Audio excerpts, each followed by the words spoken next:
Clark State College. Before I introduce Tillie Olsen, I'd like to thank several people and various institutions that have made her visit possible here tonight. And I had to write them all down.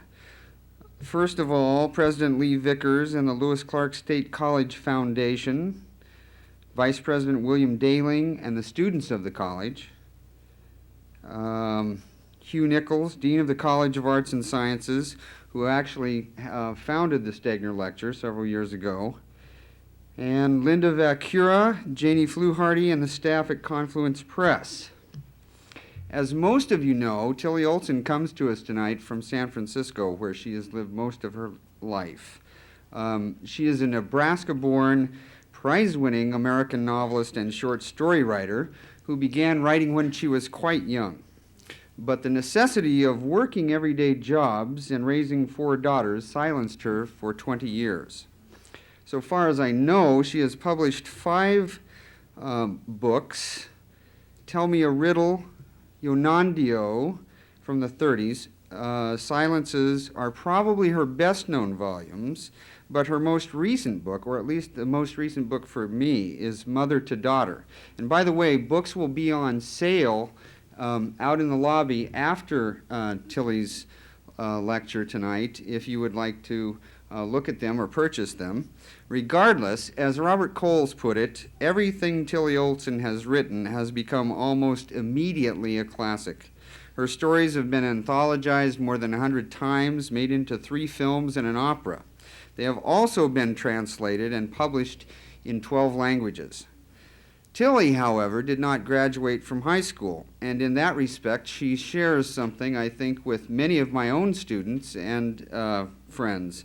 Public libraries, she says proudly, were my college. Nevertheless, Tillie Olsen has taught at or been a writer-in-residence at Amherst College, Stanford University, Massachusetts Institute of Technology, and the University of Massachusetts at Boston. She has been a Hill visiting professor at the University of Minnesota, Gund or Gund professor at Kenyon College. I don't know how to pronounce it. Gund, yeah. And a Regents lecturer at UCLA. Needless to say, her many honors and awards are simply too numerous to list here. But I would like to mention a couple of others. The National Endowment for the Arts has honored her with a fellowship, as have the American Academy, the National Institute of the Arts, Guggenheim Foundation, National Endowment for the Humanities, and the Radcliffe Institute. Great Britain, excuse me just a second, come on in. There are a couple of seats here, a couple here, and a couple here, and if you have to, you could probably sit here. I don't know if Tillie'd mind. At any rate, in Great Britain, I found out this afternoon, there was a commemorative stamp issued in her honor, right along with also honoring Emily and Charlotte Bronte, George Eliot, and Elizabeth Gaskell. I could go on and on and on and on, but as you can tell, I'm rather nervous, and I don't know which to do next. I mean, I could tell you about her honorary degrees or other citations or read you some things from critics, all of which would probably impress you. But instead, let me just say that it's a very great pleasure and an honor to introduce the one living woman fiction writer who happens to be my favorite short story writer, Tillie Olsen.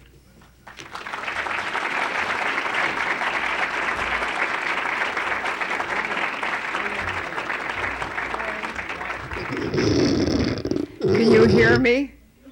All right. I'm not much for lecterns, so I hope you won't mind if I don't stand behind that barrier between us. I must disillusion you, too. No, there was no stamp issued in my honor. There were 4 stamps issued for those great women writers, and it was in conjunction with that they selected an American woman writer. It was one of the few times when an honor really really felt to me like an honor, and my bosom swelled with pride because of the citation that came with it, because though I do not belong in their company, I assure you.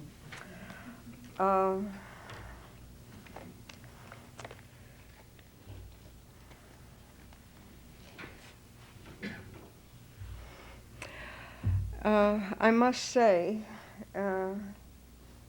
although I think that part of what Jim read, part of it came from one of those publicity kind of handouts, I never quite feel that those are my credentials, or that those credentials distinguish me from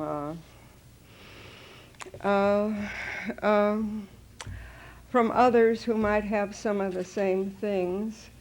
And honors are things, certain kinds of honors, that you share sometimes with people who you can think of a lot of other people who should have gotten it instead of them, and at the same time you have that heavy sense of other people who should have gotten those honors and did not, and did not get them. I feel a special belonging to being here tonight. When Jim wrote me from Lewis and Clark, and I knew it was a mill town, and I know about Idaho, and he told me, as if I wouldn't know, what the average age was of the students who are here at school. I knew that I was going to be at home with others, most of whom would be in the first or second generation of their family to come to college, to be in college, or to have gotten through college and find themselves teaching here. I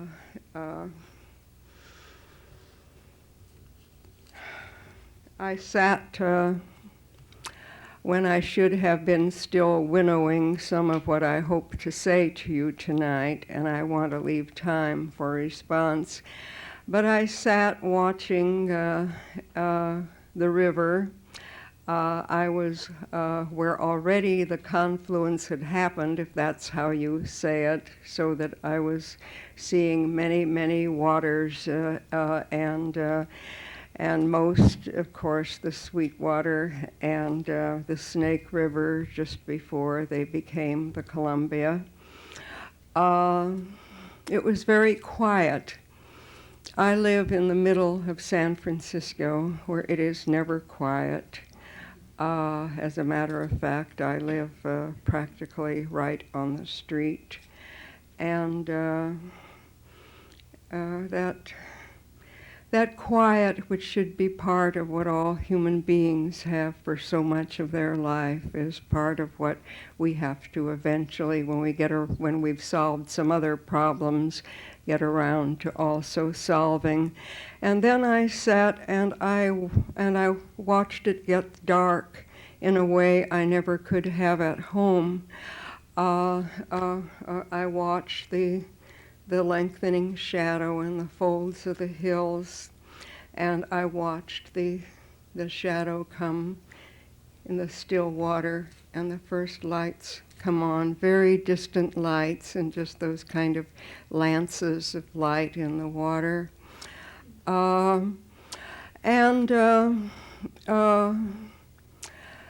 I remembered a friend who was actually a 2-time loser and was at Folsom Prison the last time, and said the worst thing was that there was never any dark. Lights were always on. And I have been, in my much freer way and luckier way, a prisoner, and I am in the city because where I live, there are all those security lights, so it's never night, and it takes the brightest of moon and first constellation stars on the clearest San Francisco night to see that what there is in the sky at all, and it's watery. I must take out my watch because I'm very conscious that this is the only time we'll be together in this way. I'm 78 and I don't speak often anymore for various reasons, and am very conscious that when I do, I want to have it mean something. I was very moved to be asked for the Stegner Lecture. There was a long tape that Jim Hepworth has, an hour-long one, of a talk he gave in San Francisco in the City Arts and Lecture Series, and I would hope some of you would take and borrow that. But in that, he spoke about himself, too, as a first generation, and the mother who, loving as she was, had no tools to help him, nor could his father, because they had not even finished grade school. I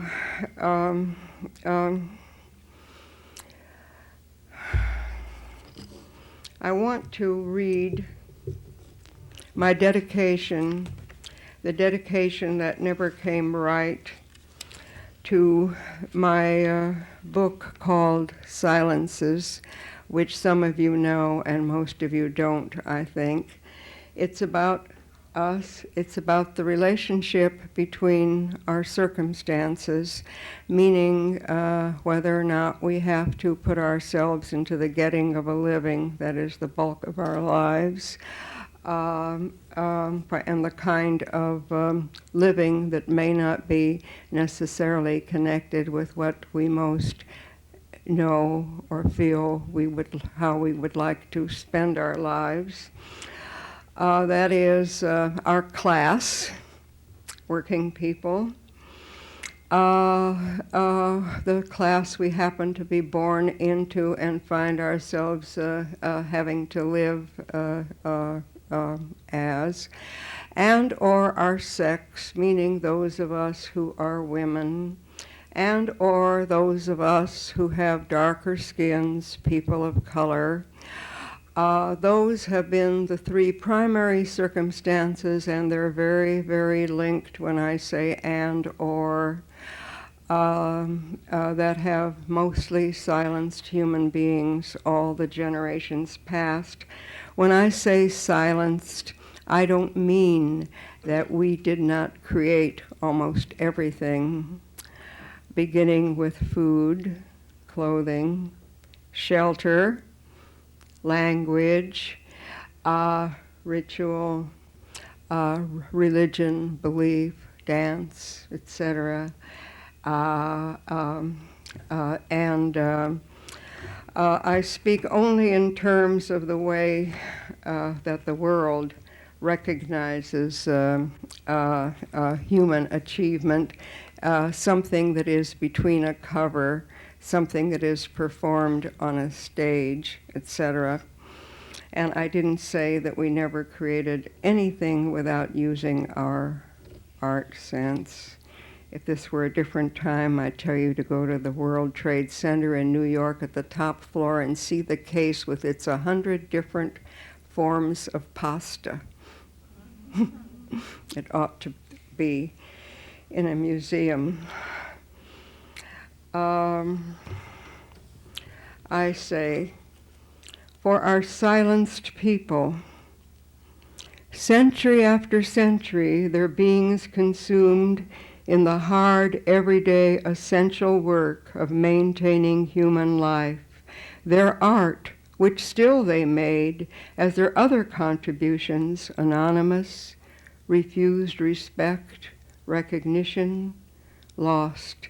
Though I must say that even in the 10 years since I wrote that refused respect, recognition, lost, has been a time when we have given more and more recognition, if only to quilts that hang in museums, if only in some other ways, an extension of how we understand the oral as art.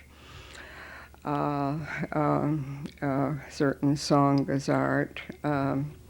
For those of us, few yet in number, for the way is punishing, their kin and descendants who begin to emerge into more flowered and rewarded use of ourselves in ways denied to them, and by our very achievement bearing witness to what was and still is being lost, silenced. I thought about language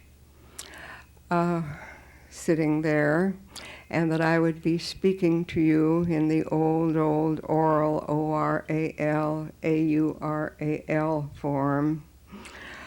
Though, of course, there are other ways of language than the spoken. Art certainly was that, and dance and music, ways of communication, you know all that, and perhaps older human gesture. But language is memory, and it's history, and Emerson called it fossilized poetry, and it is inherent in the human being.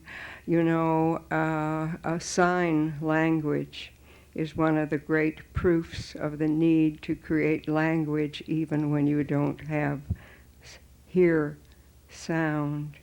And as a matter of fact, it's been demonstrated that some of the most complicated forms of human thinking have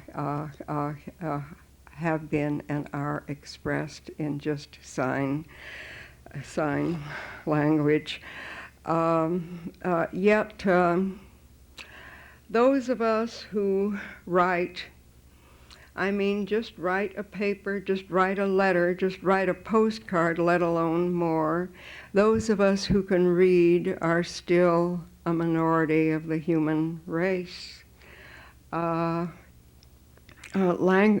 language itself, and that was on stone, is less than 3,000 years old. That's just an eye blink in the, they now say, 500,000 years of the history of humanity. And less than 1/3 of the world knows how to read and write. And of those who don't, 2/3 of those are women.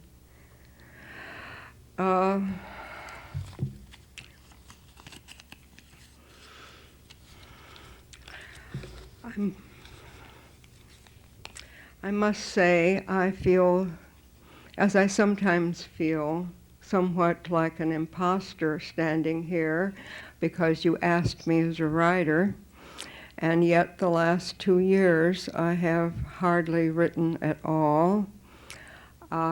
Life, as it sometimes does, for some of us anyway, has, what's the word? Obstructed. I find sometimes there's been very late night or dawn rising, getting to a notebook or to a typewriter, and it's just been utterances, and I guess I join. And they really are in my own kind of a shorthand. They'll probably die with me if I don't have time to transpose them into something. And in that sense, I'm kin to my unknown ancestors who have never left a written word.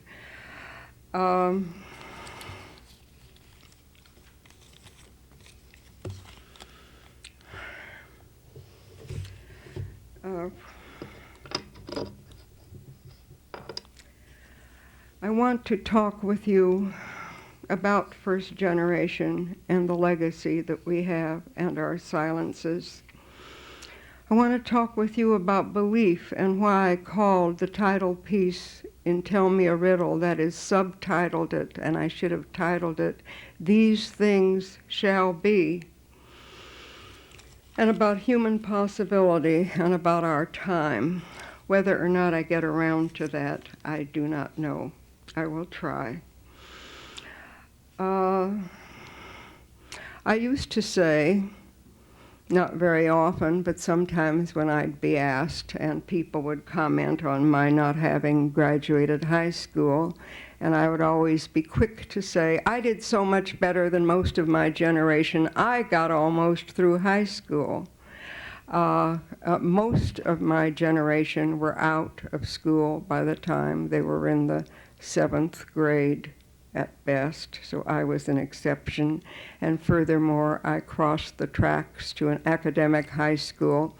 I call that my first experience in my college of contrast, which was really my last college that I entered into. It was a time before TV, and although we did have movies to give us some idea that not everybody lived the way we did, it was only in the last quarter century of my life that I have lived in this strange way in what I call my college of contrast. But my 5 great colleges, I used to say, were the college of human work. That is, that work without which life could not go on. That college of mothering.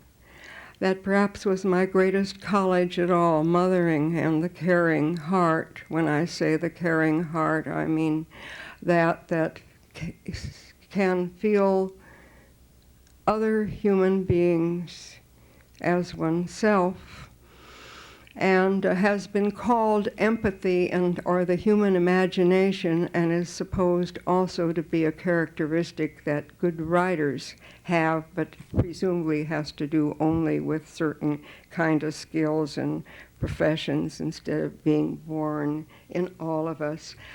The great college of the human struggle for a life more comfortable, with more compass, less humiliating or shaming, a more satisfactory life, and also has to do with the human struggle for freedom. That very great college of literature. Once I did begin to read. I was a late reader.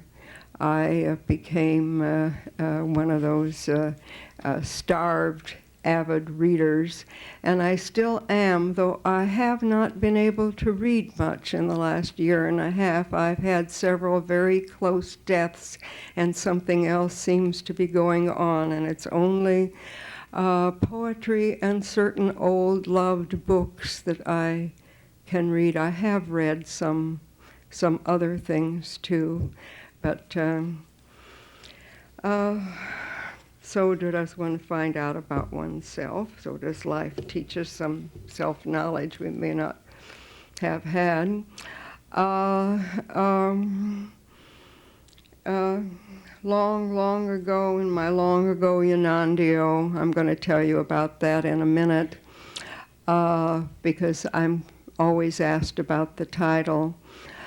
I had the young mother in that, in her late 20s, with her 5 kids and a couple of her teeth already gone because she didn't have calcium enough to feed herself and her babies, stoop to her little boy and say fiercely about why when he grew up, that's what books is, places you couldn't ever get to, inside people's heads you wouldn't ever know. But of course, and perhaps there will be time for me to say more about that college of literature, books are infinitely more than that, too. And I already said that college of contrast, that college when you yourself both live part of your time in a world of privilege, that is, and I should say here what Virginia Woolf once said, that the only thing wrong with privilege is that everyone doesn't have it. She didn't mean power to do harm to others. She just meant the good things that privilege give, meaning means, meaning warmth, meaning time to come and listen to someone else, or you yourself get up on your feet and speak and have the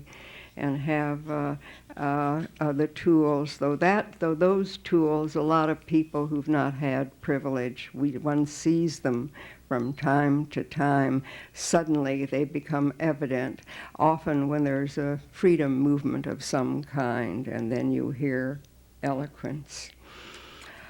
Well, but that does not satisfy me much as a way of speaking. That is a way of speaking about how I have learned. It doesn't say in it my long schooling. In the power of circumstances, what silences came out of the inequality of circumstance and the power of circumstance to shape, in spite of human will and human resistance and human strength. It doesn't say anything about what more and more it seems to me life is about, and that is the struggle of life against death. I don't mean our mortality. I mean against death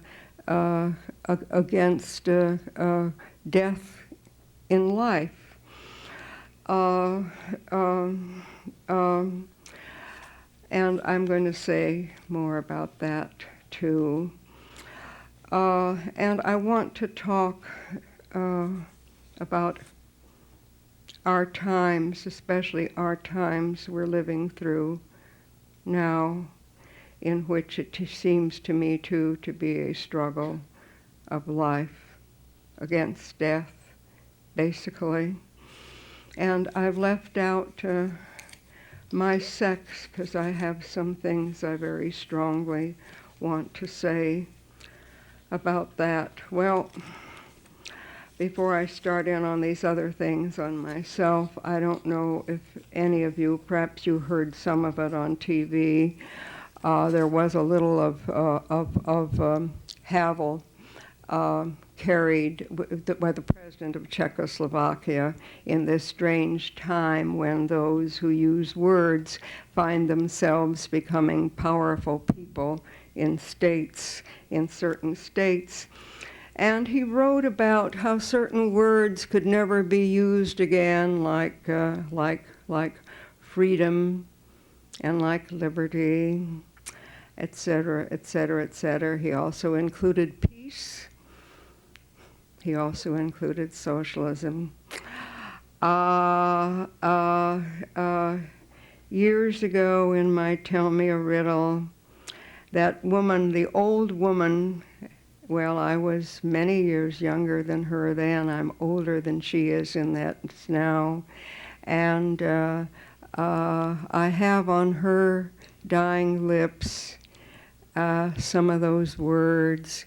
And I think I use the expression stained words that on her working lips came stainless. I don't want to start talking about our times now. I did not organize this as well as I should have. But I must say that the actions of many millions of human beings that we see, that their feet, under their feet, those stained words became stainless.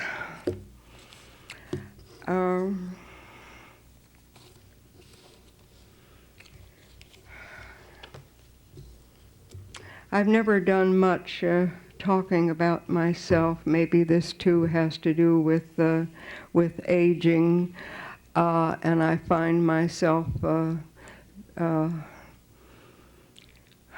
wanting to talk about some of these things in terms of myself.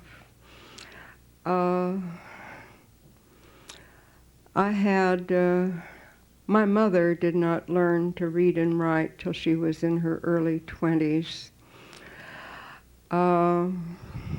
She had one semester of night school in this country and actually wrote some very beautiful sentences in her compositions.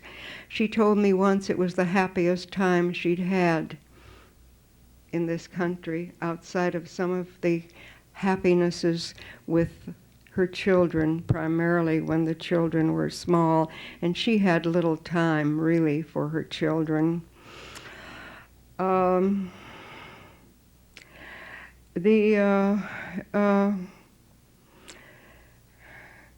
The sense of what is buried in human beings, the potentiality, the possibility, probably started with me very, very early. The book Silences is out of context, and yet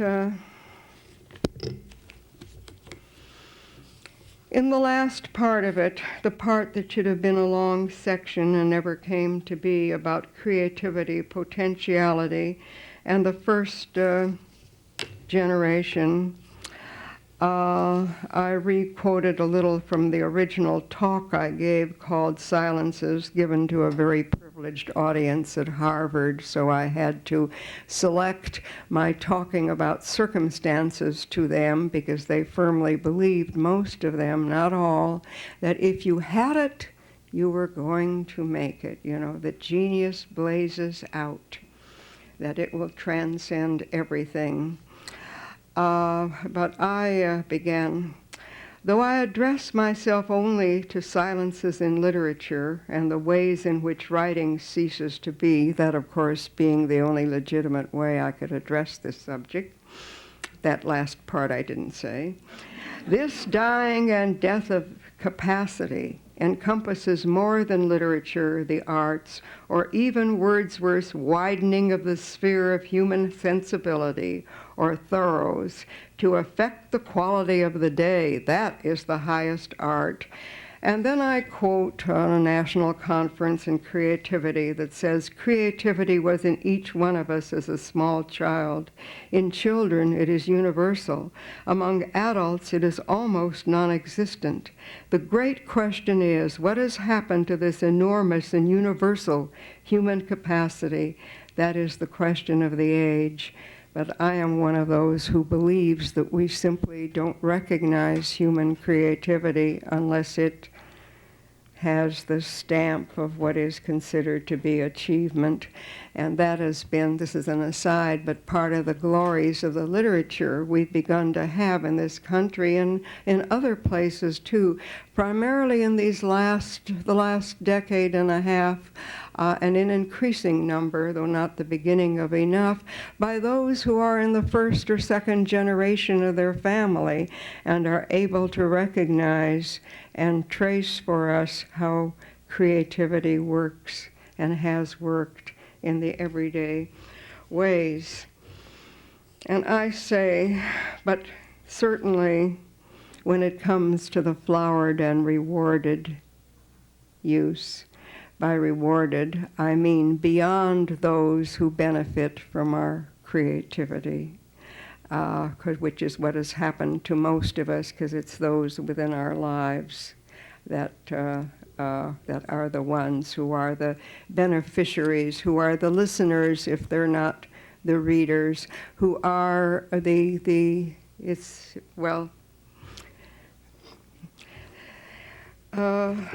then I said, to establish its truth incontrovertibly would require an ending to the age-old denial of enabling circumstances because of one's class, color, sex, which has stunted, not extinguished, humanity's creativity, Few of us have been permitted, and this is a quote, the exercise of vital powers along lines of excellence in a life affording them scope. And then I spoke about the evidence in this book on the relationship between circumstances and creation. I say, we ourselves, writers, others in the arts, the professions, who are the first in generations of our family and our sex to become so, are different emergences into literature as circumstances permit. Remember women's silence of centuries, the silences of most of the rest of humanity. Not until several centuries ago do women writers in any number begin to appear. And then I say the occasional, the tiny handful of exceptions writing before do not alter these datings. Sons of working people, a little more than a century ago, Hardy, Chekhov, etc. Then black writers, I'm speaking primarily in our country. 1950 was the watershed year. The last decades, more and more writer mothers. Last of all, women writers, including women of color, of working class origin, perhaps one generation removed. Rarest of all, the worker mother writer, and all, although in increasingly significant numbers, still exceptional, statistically rare. And then I have a list, born a generation earlier in the circumstances for their class and or race and or sex, and I started out with Chekhov, the Bronte sisters, Emily Dickinson, Hardy, Gorky, no D.H. Lawrence, Virginia Woolf, Sean O'Casey, no Franz Kafka, Albert Camus, that son of an illiterate mother. And I came down to our time, and I had Toni Morrison, Alice Walker, Richard Wright, Joyce Carol Oates, Cynthia Ozick, etc. Well, as for what follows there, where I start out with the quote of Chekhov, what they came into by virtue of their birth, meaning the other writers in his native Russia, we have had to earn at the cost of years and our youth.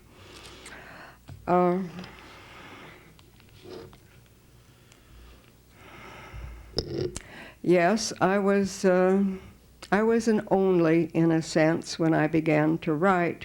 I was fortunate because I came to my youthhood in the 30s.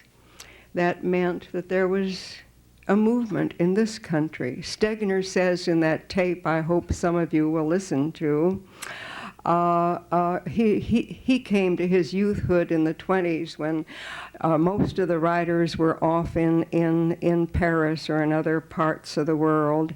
And he said how actually he had no wish to go off and distinguish himself as an individual and leave his country. What he wanted to do was to belong.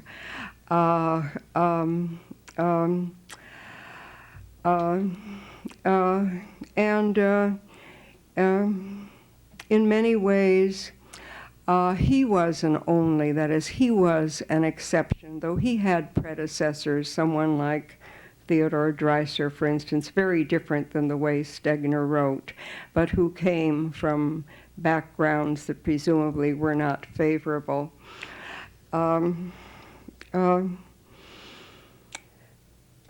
With me, part of my luck, in addition to the family I was born into, that believed strongly that working people were the salt of the earth, that we had created, if not all the culture, when it was not the culture we had created, which was the bulk of culture, the bulk of human invention, that nevertheless we made it possible through giving leisure for others to create those things. But those writers who were off in the 20s were beginning to come back to our country in the 30s. They were beginning to discover America. That was the time of all the books like Have You Seen Their Faces? And I Have Heard Their Voices, and writers who just a few years before were full of contempt for their USA were beginning to feel, no, there was something here, there was something marvelous, and because we had few who as yet could do our own voicing, there was a lot of attention to people. Well, it helped me come to my voice. I had early become conscious in my writing that there was a lot that was not in these books that had roused in me the desire to write. I loved them so, but that there were absences in those books. This book, Yanandio, some of you know about this, some of you have read it. The title, and I've told about this before, the publisher said I could not use that title because nobody would know what it meant and nobody would know how to pronounce it to ask for it in the bookstore if they remembered the name, which they probably wouldn't. And I clung to it because of 3 lines in the Walt Whitman poem where I first encountered that. It's the only one in which Walt Whitman explains after the title what the title means. He says, Yanandio, lament for the lost, the word itself, a dirge, a poem. And the lines after, it's a very short poem, race of the land and the woods and the landscapes free, etc. Then he says, no picture poem passing us to the future, Yanandio. And this is the way it seems it must be pronounced, Ye Hanandio, unlimbed, we disappear. UNLIMND, meaning unpictured, unwritten about, unrecorded. And indeed, what the lives of our people before us is, they vanished as if they never were, except in what we inherit from them, and the very tangible things like chairs and patterns and clothes and fabric. Well,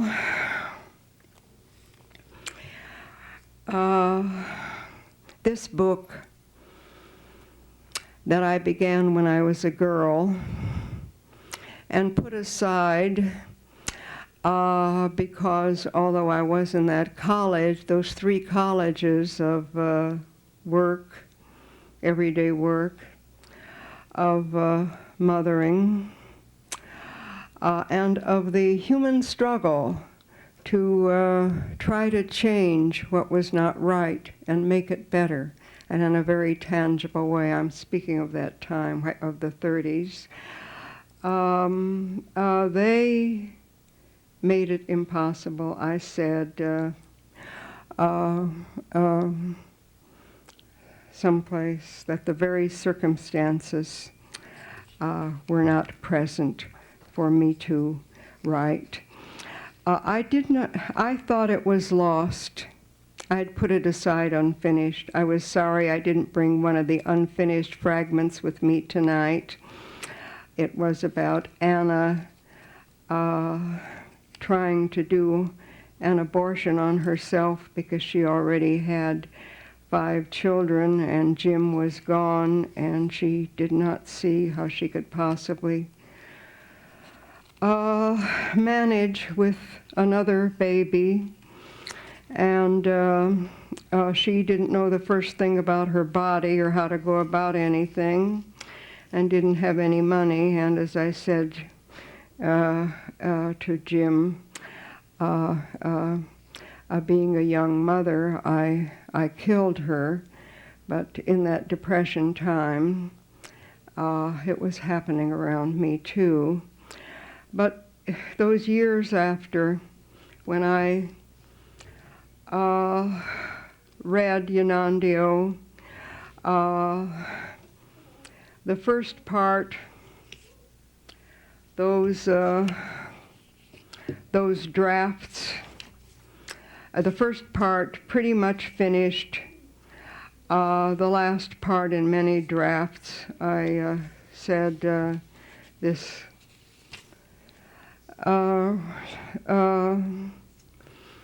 This book ceased to be solely the work of that long ago young writer, and an arduous partnership became this older one's as well, because I had to guess and select and put things together, though I never changed words.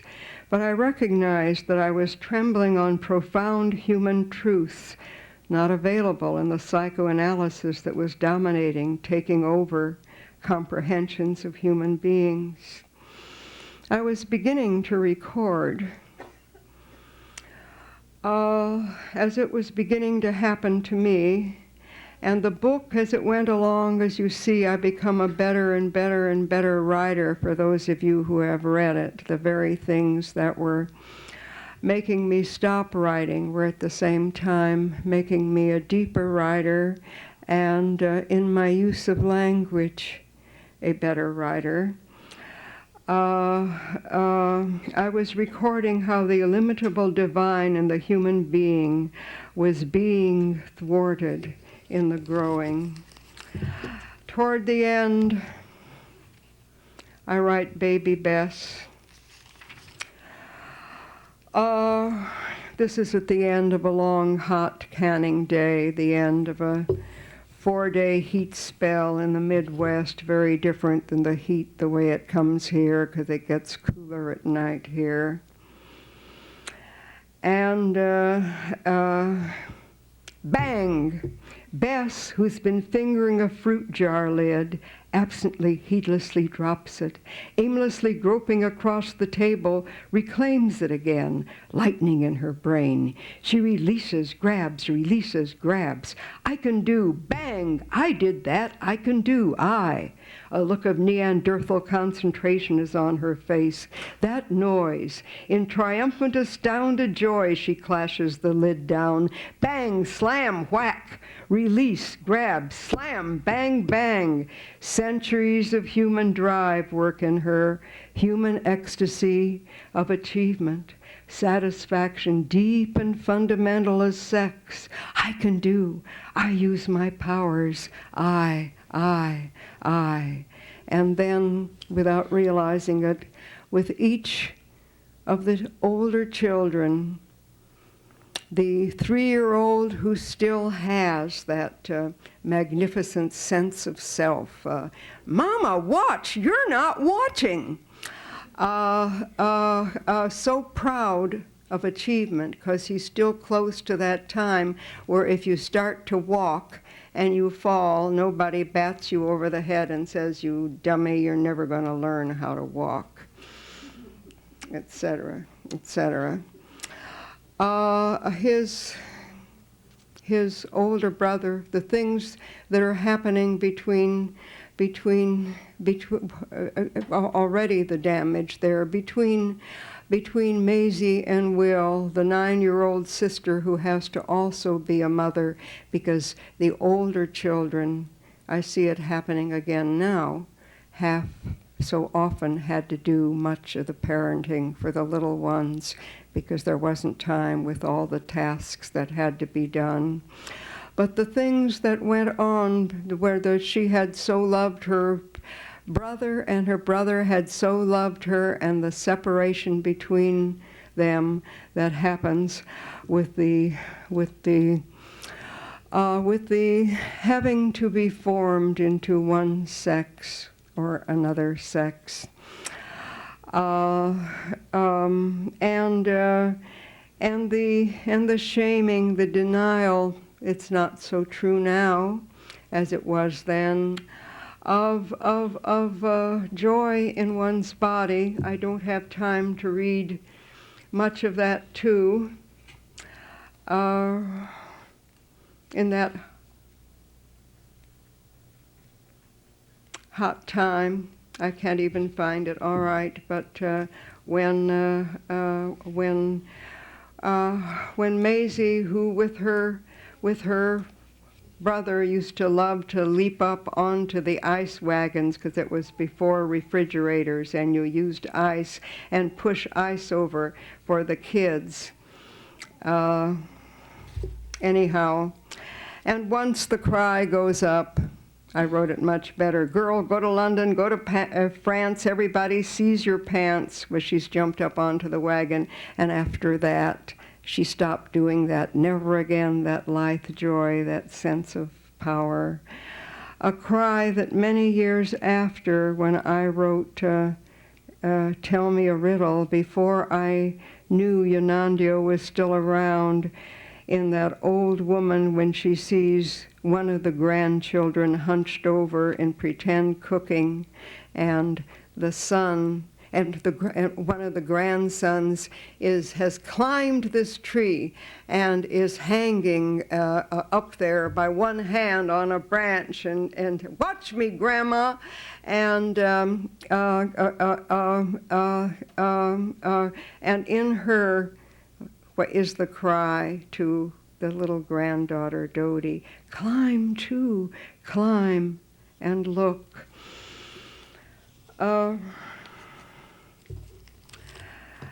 I was writing about human work. I sometimes say that if we fed into a computer, now that we have computers, all the pages in the books you're given to read about that consumes and has consumed most of human life, perhaps 2 or 3%, I'm talking about recommended reading, of the pages might be about work. I would be much happier reading to you tonight instead of talking, and I have left out things I wanted to say about language. That language is one of the proofs that we are one human race, but perhaps I'll say that if I get around to vision, and I've lost my watch. Here. Oh, no wonder. I don't. Thank you. All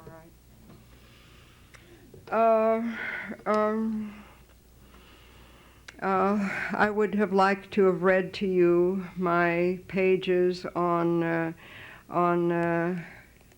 Beto speed system in the slaughterhouse, in the packing house, and what transpires there, and the later pages about Anna on her assembly line in the kitchen with all the kids sick or sleeping on that hot canning day, and that, again, I never recognized what that was about until the first time I ever read it aloud, and there it was in the rhythm, that doing many, many tasks at once that we see now in a different way, that people, especially women, have to do, and yet synchronizing them so perfectly, so beautifully. I'm going to read you just a very, very few lines from this. In the humid kitchen, Anna works on alone. Maisie lies swathed in sweated sleep in the baking bedroom. Jimmy and Jeff sleep under the kitchen table, their exhausted bodies, their hair damp and clinging to their perspiring heads, giving them the look of drowned children. Ben lies in sleep, or in a sleep of swoon, his poor heaving chest, this is the 5-year-old, laboring on at its breathing. Bess, that's the baby, has subsided in her basket on a chair, where, if she frets, Anna can sprinkle her with water or try to ease the heat rash by sponging. The last batch of jelly is on the stove. Between stirring and skimming and changing the wet packs on Ben, Anna peels and cuts the canning peaches. 2 more lugs to go. If only all will sleep a while. She begins to sing softly. I saw a ship a-sailing on the sea. it clears her head. That was a song she sang when she had a rare week off from all her tasks, when she was so sick she couldn't do a damn thing. And earlier she had said to her little boy wistfully, because he wanted to go and see things in the world, and she says, well, when you grow up, first she said, rich people, why you have to take a train or a boat. She says, rich people do that. Then she says, or you can ship like your uncle. And he's, well, but he didn't want to do that. He wanted to really go see things. But then she had said, boys get to do that, not girls. And then later, under a catalpa tree in spring, with arms around her daughter, who she never had time to put her arms around unless her daughter was so sick. Well, I'm getting...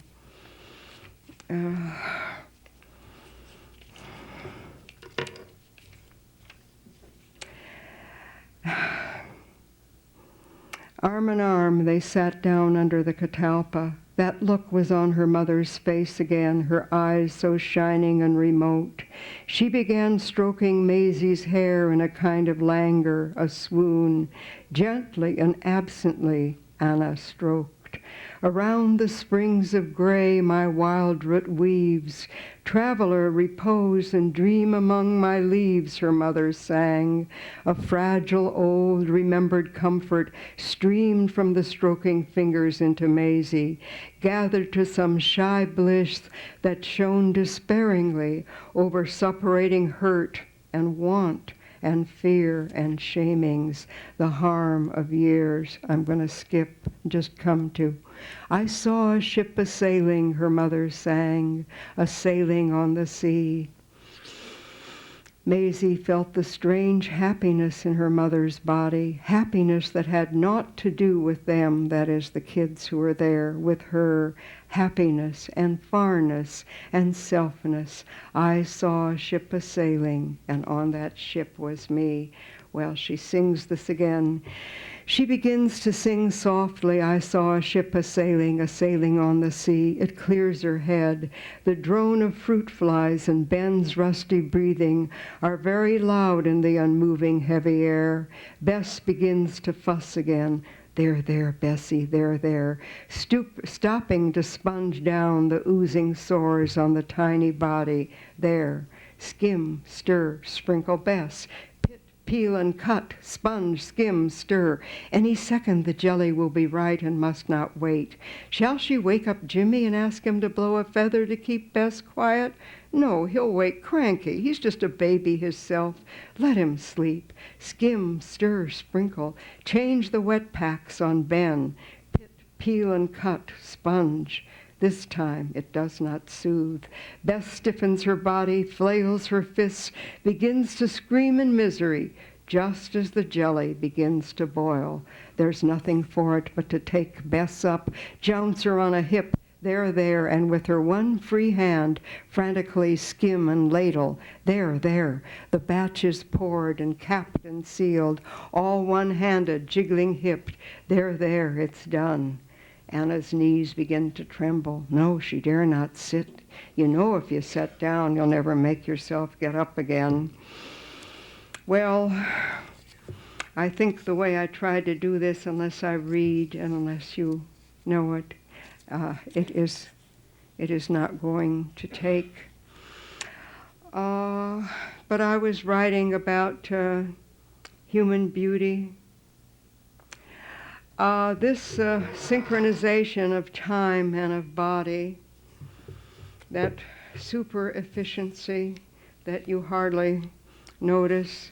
I was writing about the discarding of human beings, and I wish I had time to read you about Jim Tracy, but the fact that once you may not be needed anymore at work, that's it. You're off on the discard pile. I already read you something of women's work that is part of their work.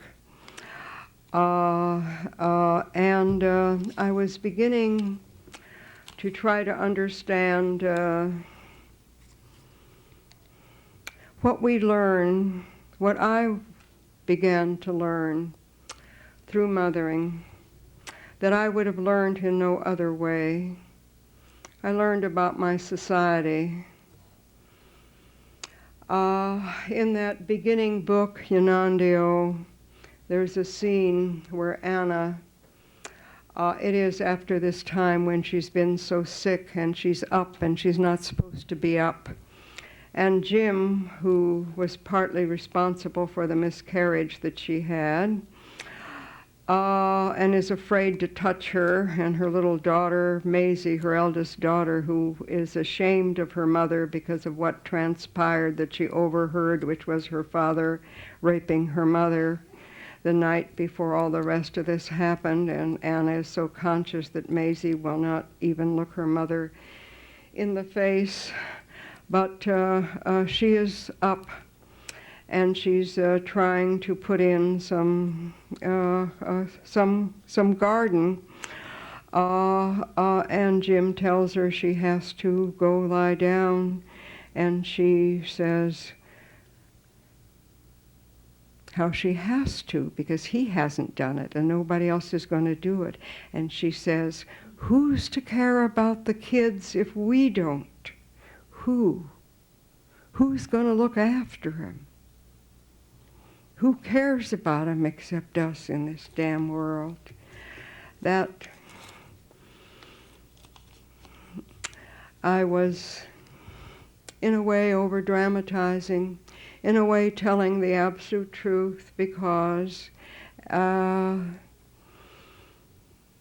later in I Stand Here Ironing, I took that theme up again, and I think the reason it's anthologized so much and responded to so much is that it's written absolutely without guilt. It's my most biographical story. And in it, unlike society so often says, it isn't us, the women, the mothers, who are responsible for all the ills.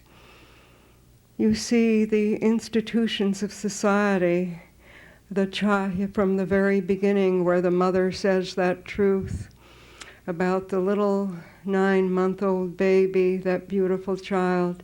She was a miracle to me, but when she was 8 months old, I had to leave her downstairs with a woman to whom she was no miracle at all.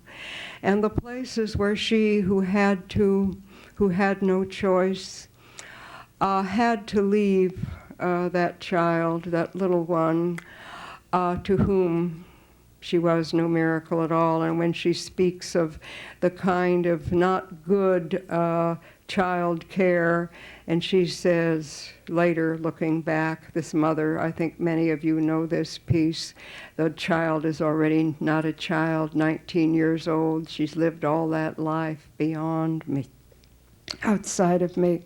Why the mother says, but she says, even if I had known, that is, that it was an evil place, what difference would it have made? It was the only place there was, the only place that we could have been together. The schools that were huge schools where this child, any child, was a drop, except, of course, for that rare teacher. And this was written in a much more innocent time, when the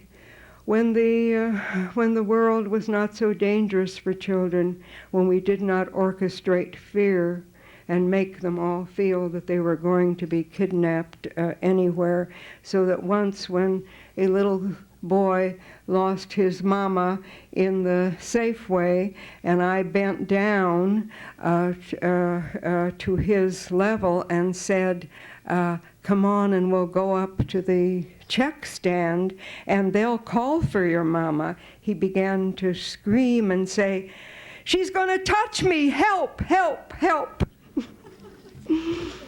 He should have been taught, what do you do? I didn't mean to tell you all that, but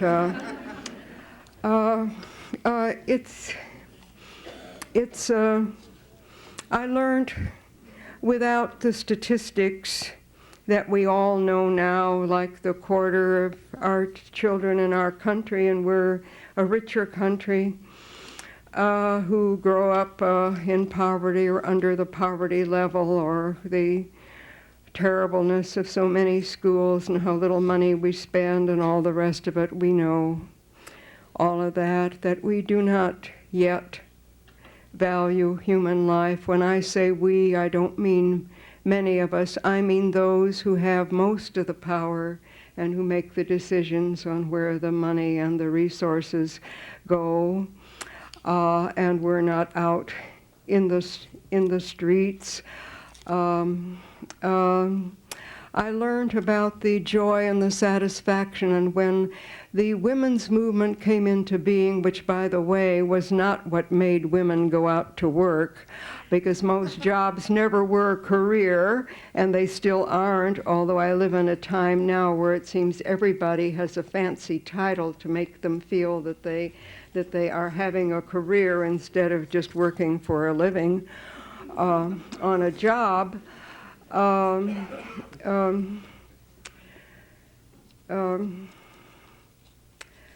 Now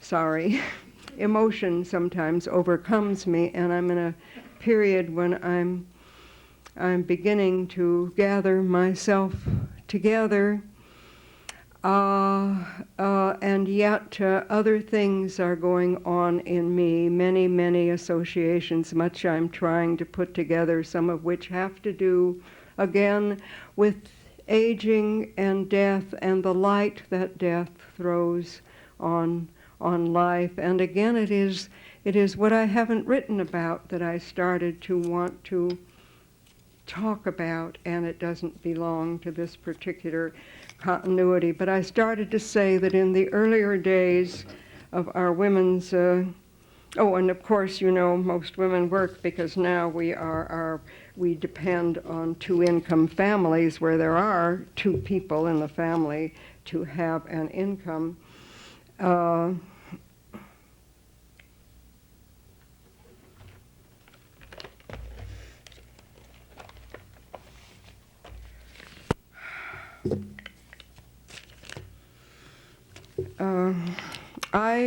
I was told that we who did concern ourselves about other human beings rather than ourselves, because the women's movement has been divided really into two parts, that is, two kinds of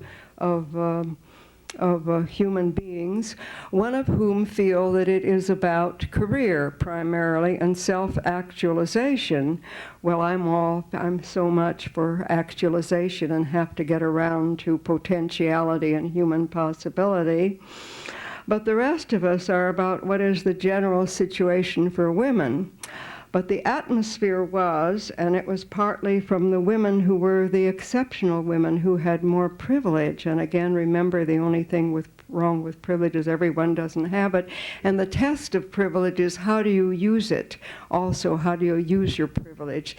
Over and over, we see people who've had privilege and who use it in order to enable others to also have privilege. But the attitude was that you doomed yourself if you were a mother, that it was needless self-sacrifice. The fact that it might also be the use of qualities, the development of qualities that life could not give you in almost any other way. It could still come, and others do have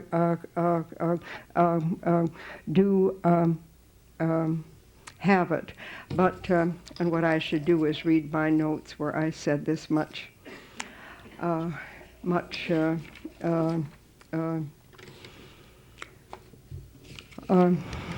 better. But there is an expression and development of self in it. including that what's called, well, many years ago, Matthew Arnold, breaking the thick walls of self. Um, um, the problem is, I was always very clear about my own children, that it wasn't they who were the reason I was not writing, it was the circumstances under which I had to raise them. That society could be organized so others, too late for me, would have the time.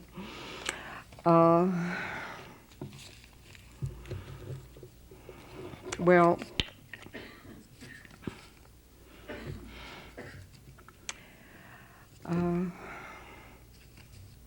because I must come to our time. Now, I'll try to be quicker about my other, what else I tried to write in between my silences. I Stand Here Ironing came out of what I think is so central in our time now, that is, a time of life against death. On one morning, I was 33 years old, and it was, I guess, 47 years ago. On an August morning, I was holding a baby in my arms. It was a morning like in I Stand Here Ironing, when I had to get all the kids off to school or to child care, and the lunches packed with help, of course, from the two oldest kids, and the books found, et cetera, et cetera, et cetera. One of those usual hysterical mornings before you got off to work, which was always so wonderful and like a vacation because you didn't have 200 different things to try to get done. And I went downstairs and saw the paper, and I became old in a way that only those who have terminal illness or have earned their age, their death by living very long, or young men in war, speaking of earlier wars when it was mostly young men fighting with young men. Now, of course, we don't have water, we have mutual assured destruction, or those condemned to death. Then I entered the world in which death was very present, very possible, very threatening. And there was a different sense of the fragility and dearness of life. And that was when I, with all my human species and all on Earth and all those not yet born, entered what's called our nuclear age. It was on the 9th night after the bomb, when it was for the first time the dark of the moon, and one saw by a light that had never been seen before on Earth, the light of irradiated bodies burning, that I realized I had to go back to writing again, though it was some years yet before I wrote I Stand Here Ironing. Because I have to go so fast, in my Oh Yes, the black child and the white child whose closeness in grade school has come to an end because it's a separating world. And that daughter, toward the end of that piece, hears on the radio, Wade, wade in the water, that beautiful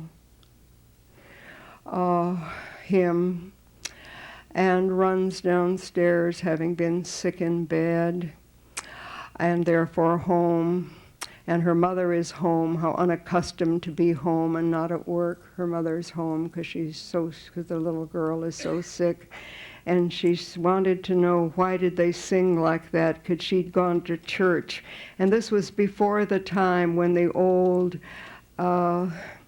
when the great, great sounds that came out of deepest spirituality and longing and belief and joy were not a common sound, because they hadn't yet become part of popular music as they became after Aretha.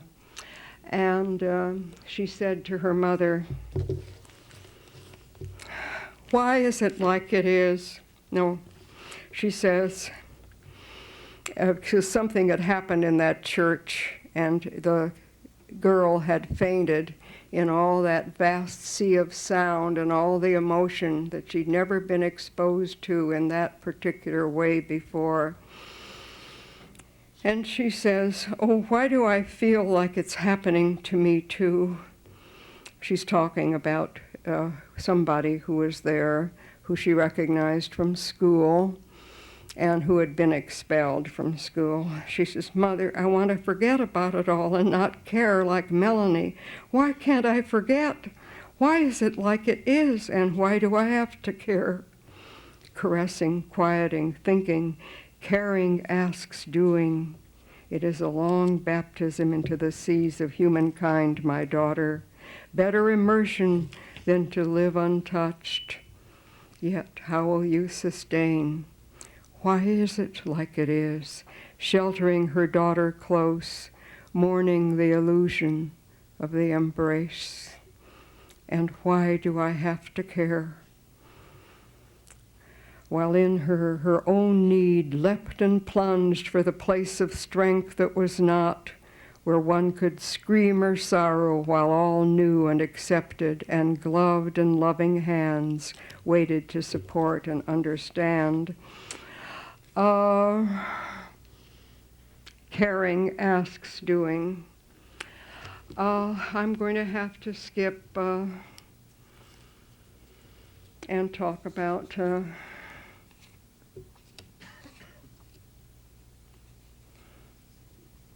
our time now. And my particular vision that over the years, well, I don't know what it means that I have kept faith, that I still believe as my mother and father believed. I believe that basically we are one human race. I spoke about language. Language is also one of the proofs of that. This is a quote. "In the universal way language develops in us, in the fundamental ways that we use language, it is one of the indisputable proofs that we are a human race, one species. When we're 6 months old, except for those of us who are most damaged or birth, give or take a month, we all make exactly the same sounds. We're capable of it. By the time already we're 1.5 or 2 years old, we've already lost the capacity for those sounds. I finally met an Iroquois who knew the language and who told me how you pronounce Yanandio. It truly had a dirge, a wail sound, a lament for the lost. When he said it, it was something like, Yanandio.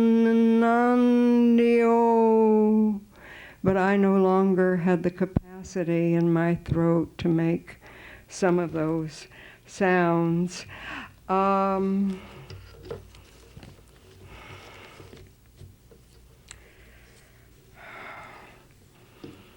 I believe, wait a minute.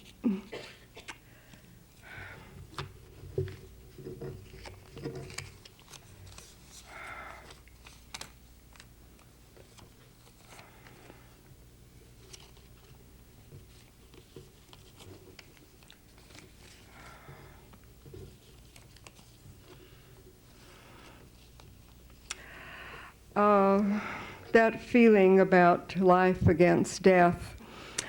In I Stand Here Ironing, that's where the mother breaks down.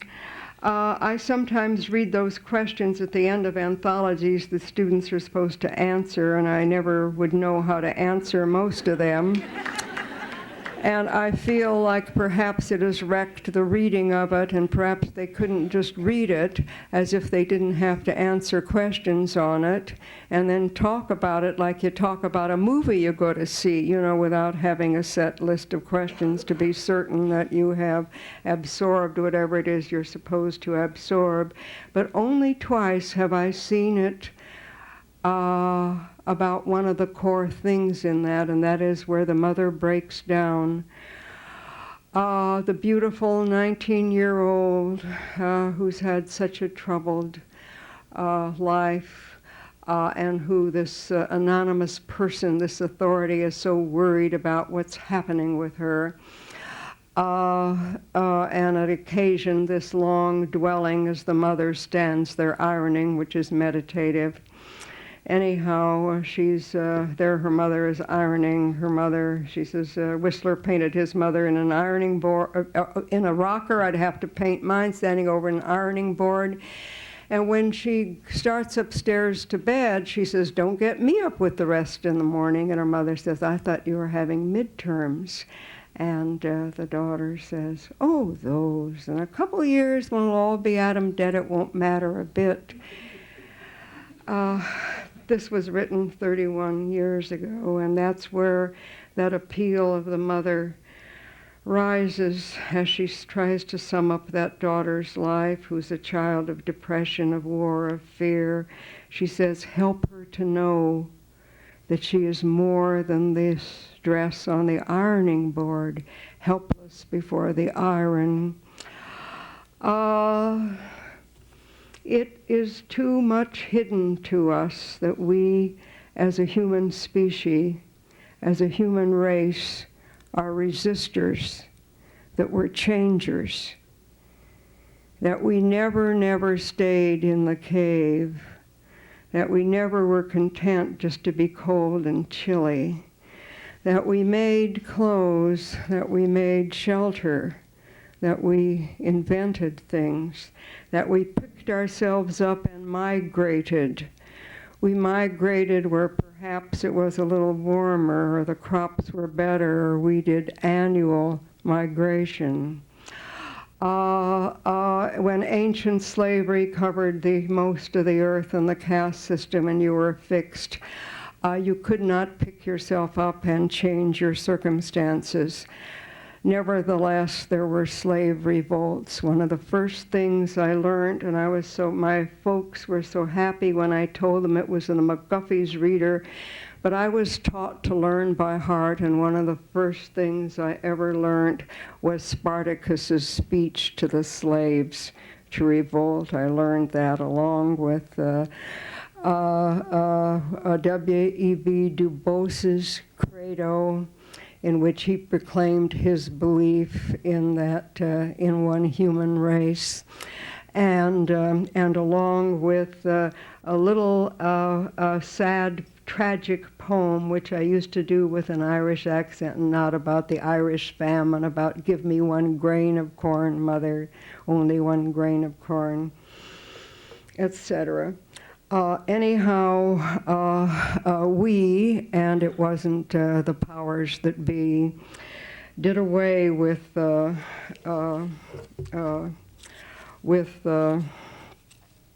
slavery. We did away with feudalism. We went from the absolute divine right of the pharaohs and of kings to the rights of man, not yet woman, and so forth and so on. We went from the feudal system to a capitalist system that was, for all the harm it may have done, still an enormous step beyond, because it enabled what Walt Whitman called the technological sublime, even if it was not used for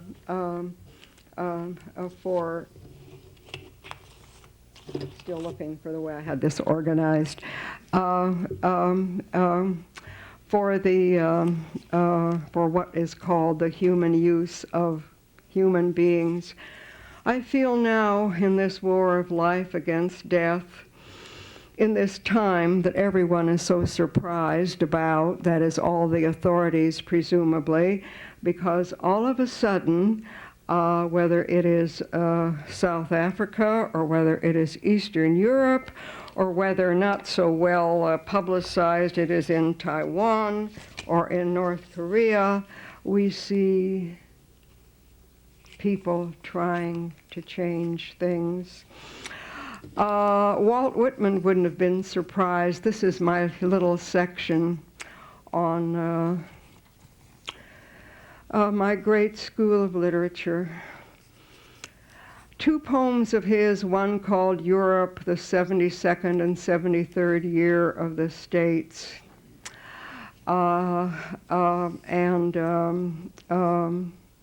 to a foiled European revolutionaire.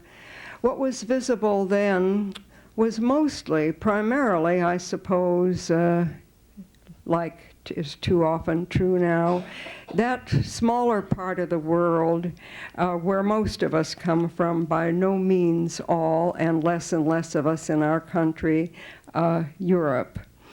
And he wrote, the infidel triumphs, or supposes he triumphs. The prison scaffold, garrote, handcuffs, iron necklaces, and lead balls do their work. He was writing both in 1848 and in 1870, when there had been great attempts to make democratic changes in Europe, and they had not succeeded. The named and unnamed heroes pass to other spheres. The great speakers and writers are exiled. They lie sick in distant lands. The cause seems asleep. The strongest throats are choked with their own blood. But for all this, liberty has not gone out of the place, nor the infidel entered into possession. When liberty goes out of a place, it is not the first to go, nor the second or the third to go. When there are no more memories of heroes and martyrs, and only when all life and all the souls of men and women are discharged from the earth, then only shall liberty, or the idea of liberty, be discharged from that part of the earth. Then courage yet, my brother or my sister, till all ceases, neither must you cease. Keep on, etc. I was not surprised either, though I did not know when or what. My lifetime, my near 78 years, of which at least 61 years have been lived consciously, have seen time after time after time this particular thing happening.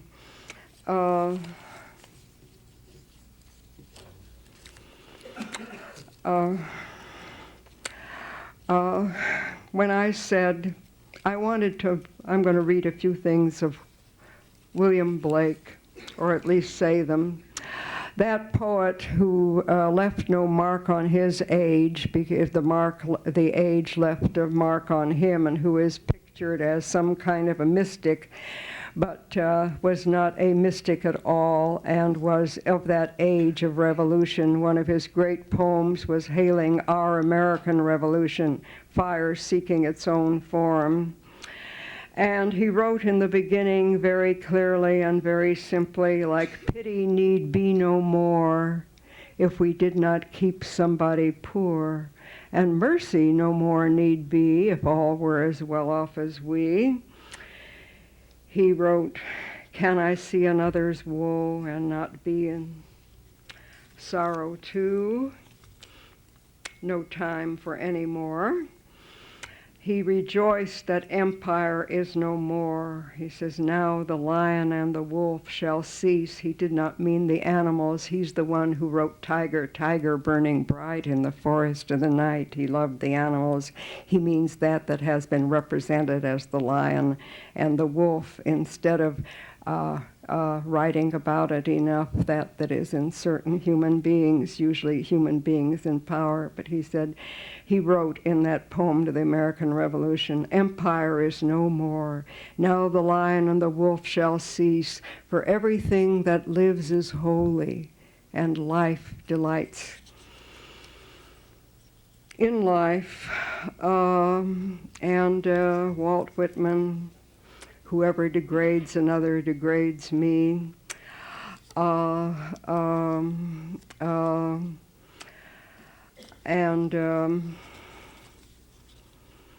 We see, and I cannot find where I tried to write it out, so I will speak it. In this time, when we have seen people and what is in people, and how we do not put up with degradation or harm or hunger or the other things forever, but inevitably some action takes place. We see at the same time, when those words that Havel feels are so strained, freedom, are on their lips, we also see the rise of the terrible past that is still so living and so present now. We see the old tribalisms, the old cries for vengeance, the old an eye for an eye and a tooth for a tooth, and indeed there must be justice. I'm emboldened, I'm encouraged when I read the statements that say it is justice we want and not vengeance. There is a difference. In this, what I feel is life against death, comes the this other vision, this vision that so much of Tell Me a Riddle, the title piece, was about, that was expressed on the lips of that dying woman.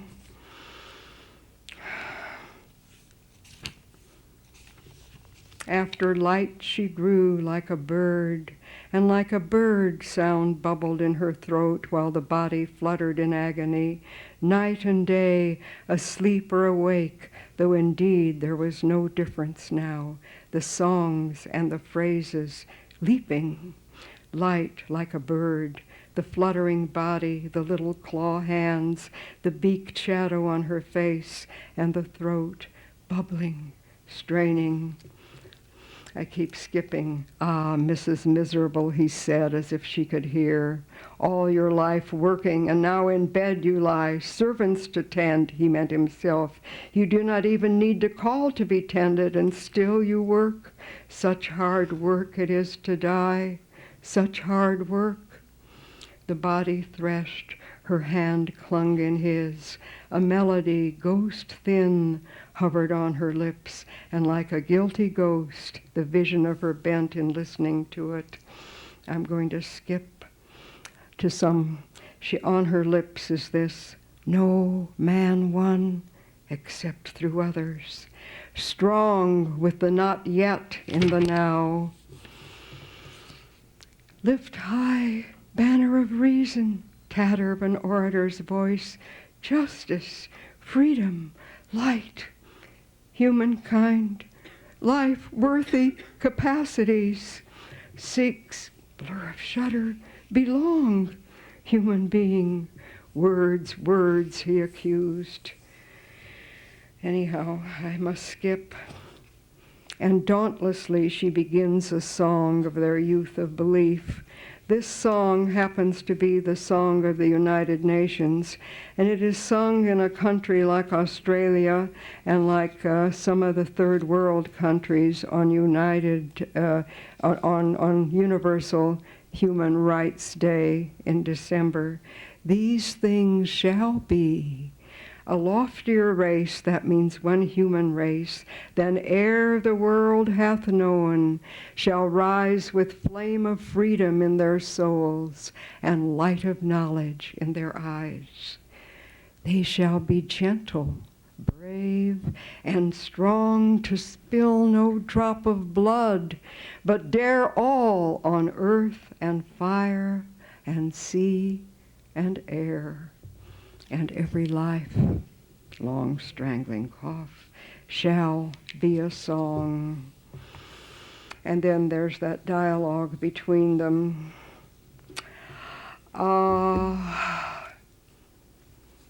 Because before him rises all the nightmare shapes of the 20th century,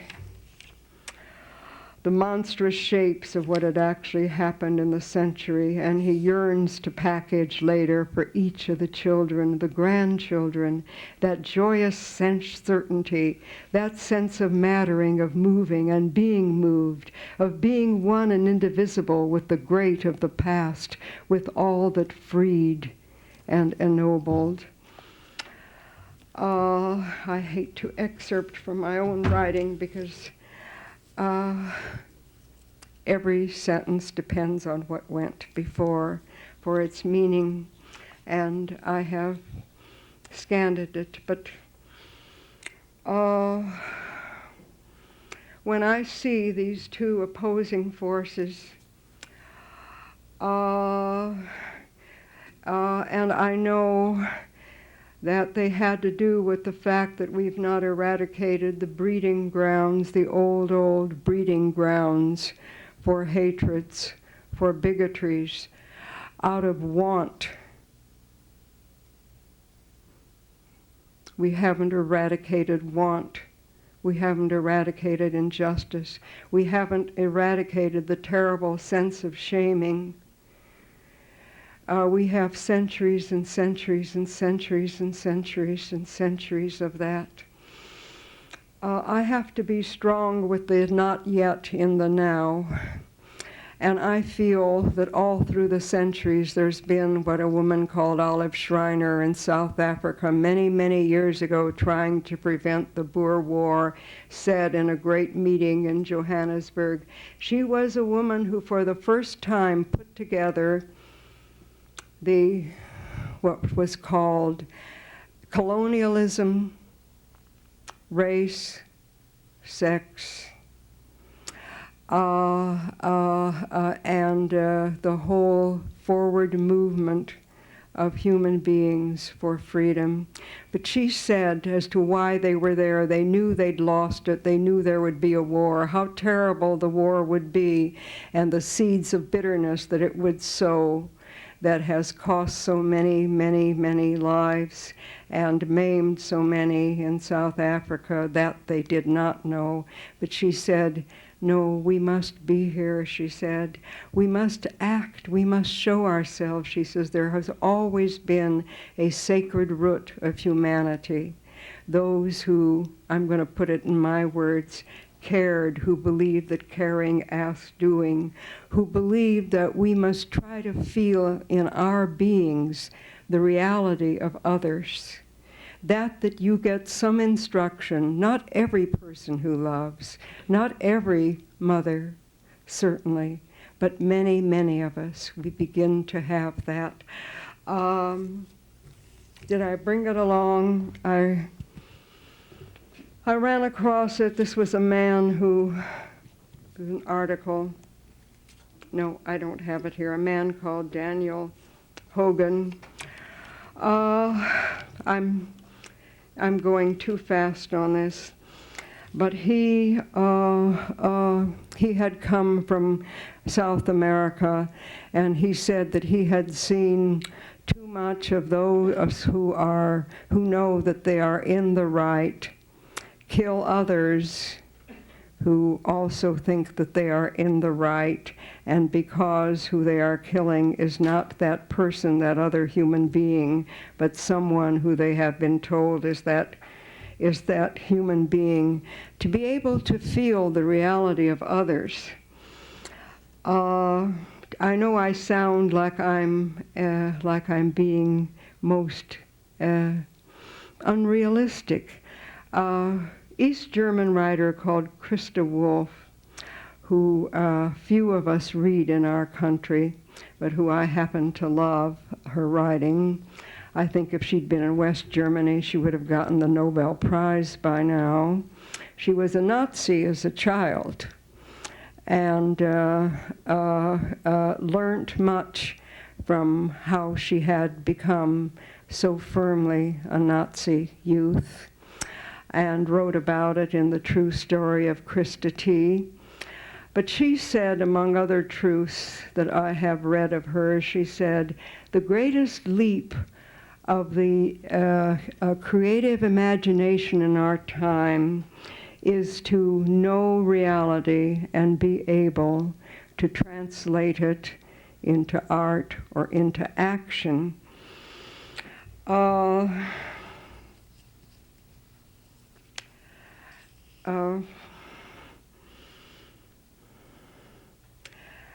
Being strong with the not yet in the now, being strong with that sacred root of humanity that has always been there, including, and gets hidden over and over again, including William Blake, and I chose him out of many writers I love because he was the one who hit out our Tom Paine, not generally known. Especially the better educated you are in Blake, the less you know about that self of him before he began to write those presumably mystical books.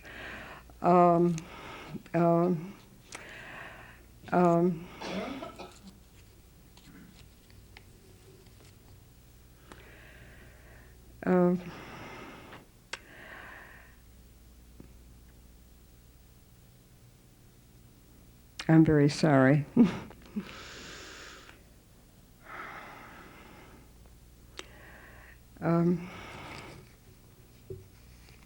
He too was strong with the not yet in the now, with those who had acted. But that other William Blake is not generally taught. We do not have the knowledge or the sense of how over and over and over again there were people who transcended the class they were born into, or their sex, or their color, and became part of a human cause. They are not in our heads so much as the 1984 kind of belief that history has been a man's boot. It has been a boot stamping in a man's face forever.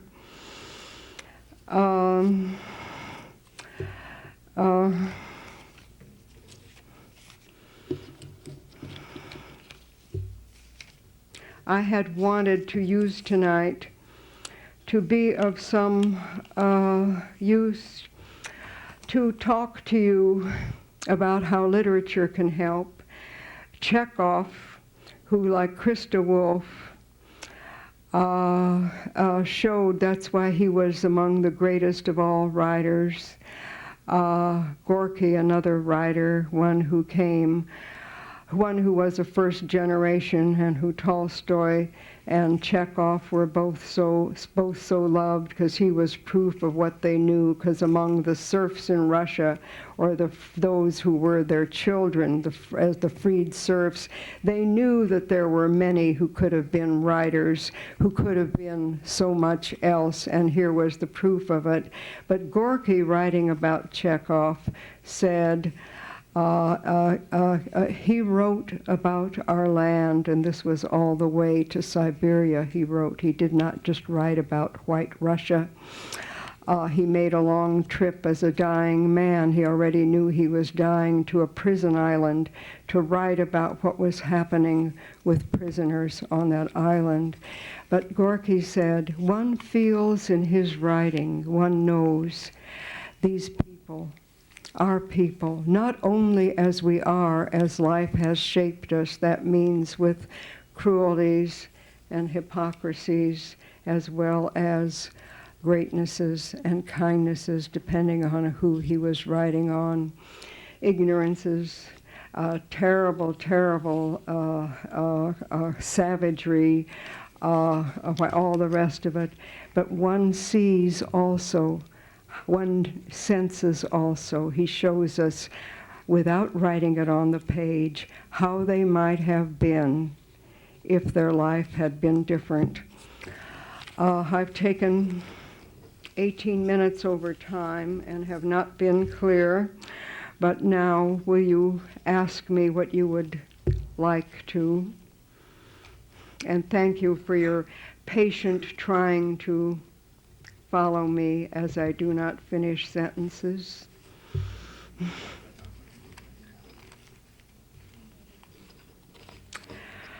I didn't say anything about why I believe so much in the human race and the evidences I've seen in my lifetime of potentiality. It seems every time in our country we have shown faith in people by spending resources on them, we've swept the knowledge under the rug. And I'm just going to say this.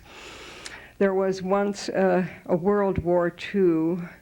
After World War II, because it was a war most of us believed in and believed had to be, we passed the GI Bill. After the GI Bill, among other things, housing became available to people. Presumably it's against my generation now that some of us were able to have houses when our grandchildren cannot even begin to do so. We believed in education. That's how come we're in states like probably here in my native Nebraska, where there was only the University of Nebraska at Lincoln, and Creighton University, a male Catholic college, unless you were lucky enough to have the means or struggled to get through a small private religious college. There was no higher education. And I lived through a period when we saw agricultural colleges, teachers training colleges, become branches of the state university. I saw community colleges of 10, 15,000 people and 20,000 people. I saw proliferation of new state universities. We believed in education. Things were even considerably better in the public schools. Most of all, the one example of proof of if you just give people a chance, I don't mean most, but anyhow, also GIs went back to school. Most of them had written themselves off as school not being for them. Again, in my long ago Yanandio, when Anna wants to take her kids to the library, though she can hardly read herself, there's resistance because was it not through books that they had been taught that they were dumb? Because in my time, it happened with many, and it continues to happen because all children, when you learn to read, you need pretty much individual attention. That's why people with means and people who don't have means but break themselves trying to put their kids into private school where they'll get some individual attention, manage individual attention for those times, so you continue to have that magnificent confidence in self. Well, they had an opportunity, and everything was for them. When they, in the high schools or the colleges they went to. And I would guess, and I'm pretty sure I'm right, that in this campus you must have some of your professors who went back to school for the first time and showed they had brains after all, and became professors. Oh, I'm just putting that as an interim thing. Will you ask me something? And I must say, the wonderful first generation of writers, that flowering, we began to give scholarship. The freedom movements came along, and all of a sudden, a lot of youngsters were being sought for, sometimes by the best universities. Alice Walker went to Sarah Lawrence, as well as as well as Morehouse.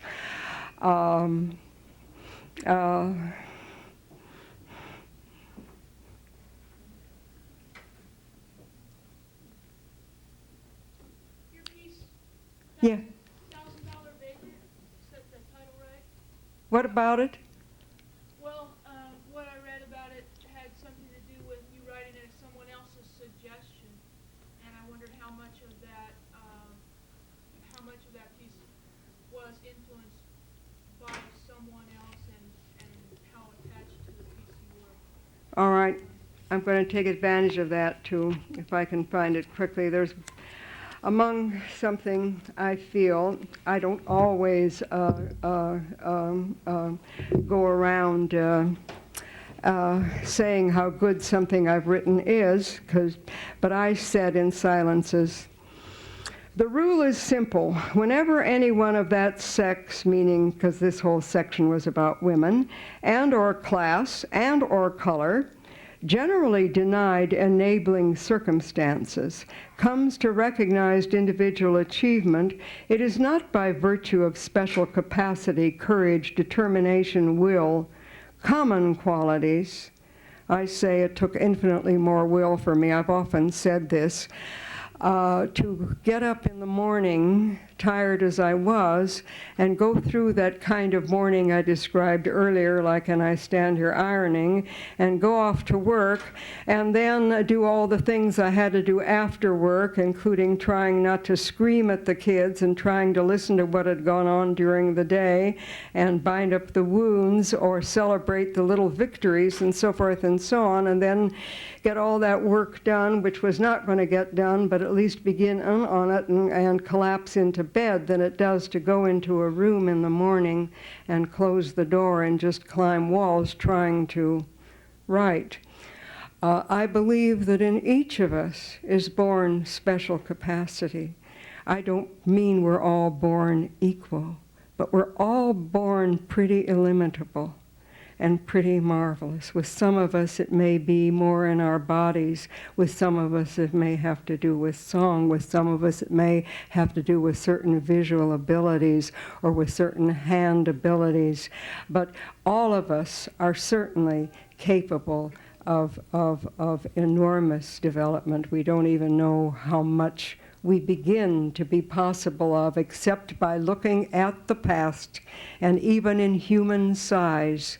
If you remember, if any of you have seen how short, you know, those knights who are on they have their things on their caskets, how or if, like, I live across the street from Japantown, there's the little people who are their grandparents and the tall grandsons and grandchildren.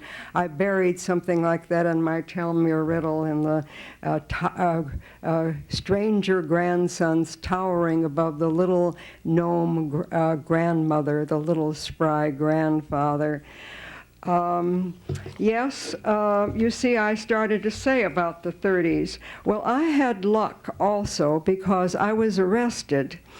I was actually, it was the second time for me. The first time was in KC, Kansas City, on the Kansas side, where I was trying to organize packing house workers. It was the time of the great organizations of us into unions to try to get an American standard of living. You never hear that anymore.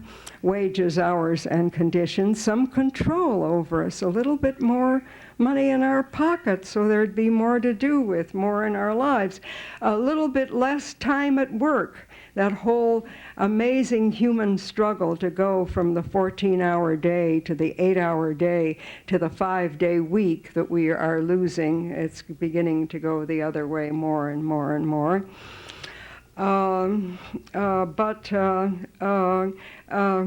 This was down in San Francisco, 1934, long before some of you were born, and it was a waterfront strike that became, after the murder of some of the strikers, a general strike in San Francisco, and there was a whole sweep of everybody. And yes, a magazine was interested in my account because someone had read the first part of Yanandio and written an article and said this is the work of early genius or something like that, unmistakably. It was in the second issue of Partisan Review. It's called The Iron Throat, and it's the first chapter in Yanandio now. So there was a lot of attention. Yes, that was luck for me. Stegner was luck for me. I did not pay my tribute to him.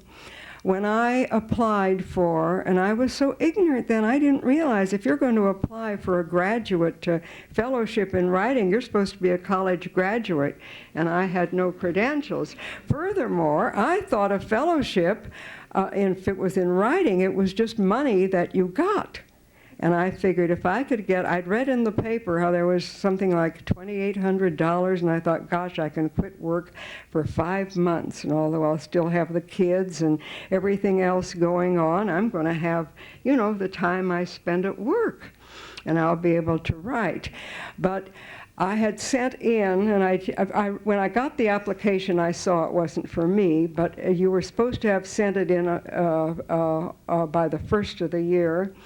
And you know how New Year's days are, and resolutions, and you look at your life if you have a minute. And it happened that Jack had taken the kids out, and the house was quiet. I had a rare half hour, and I thought, I have to do this. I have to try. And I typed up with the part of a page missing, I stand here ironing, which I had over 2.5 years written, as some of you know, late at night, a lot of it on the ironing board, many, many drafts. And the fellows of that year screen things. I don't know if that still happens for the fellowships, maybe not. And the first person who picked this up, this is what I was told afterwards, put it in the discard pile and happened to say, can you imagine this woman going on and on about ironing and about her kid? And it happened that one of the other fellows whose mother, and I learned later wife, had stood there ironing, said, hey, I want to read that. And cared for it and sent it right over to Stegner, who was not there that year or the year after. He was at some place, and he was the cause of getting Stanford to change all their regulations and give somebody who was not a credential one of those fellowships. And it was actually all those years ago, a week from now, that I was one of the few times I was ever in Stegner's presence, because he called me to tell me on April 1st, I thought it was an April Fool's joke at first, and invited me down. But he saw something in that piece, which I'm very sad to say there aren't many, many more and many better pieces in this time when so many women are living that life and nothing has been done to alter the circumstances. Instead, they're worse. But yes, I was asked, part of my luck, like the luck of somebody saying out loud why she'd put something in the discard pile. I've had a lot of luck. I believe any of us, did I ever finish that? I didn't. Anyhow, it's all those qualities combined with chancy luck. Whenever any of us come to, most of our people like us do not have enabling circumstances. You know, with us we had chancy luck. And if you tell the truth, you don't say it's just me and I was so great. You tell what it was that might so easily not have happened to you. 4 times in my life I've had that chancy luck, and oh, I've seen so many instances where there wasn't chancy luck. And I'm of my generation. I see many of my generation here, and we know how much was buried in our generation, and we know it by our children and our grandchildren, especially the children who, some of them who had the luck of being in that period when we believed in education and nobody had to take out a loan. How did that ever happen? The Universal Declaration of Human Rights says education shall be free.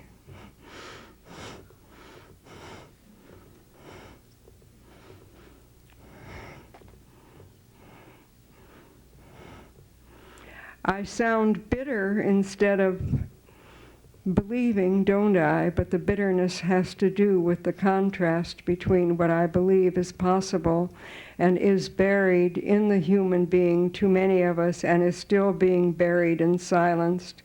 And my feeling that in some ways we're going backwards, though it's not going to go on like this, I assure you. But with my kind of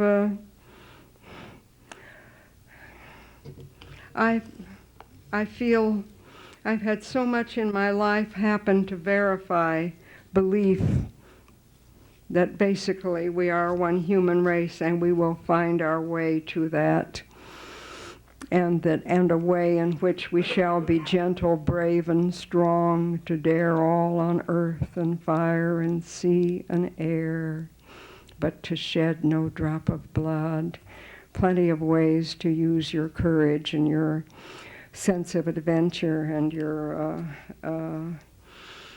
all the rest of it than the old ways. We are in a time when we have to find our way away from the past and somehow leap over the actual harms and injuries that are dividing people, and when you unstop our voices, of course, are going to be expressed, but it doesn't always happen that way or have to happen that way.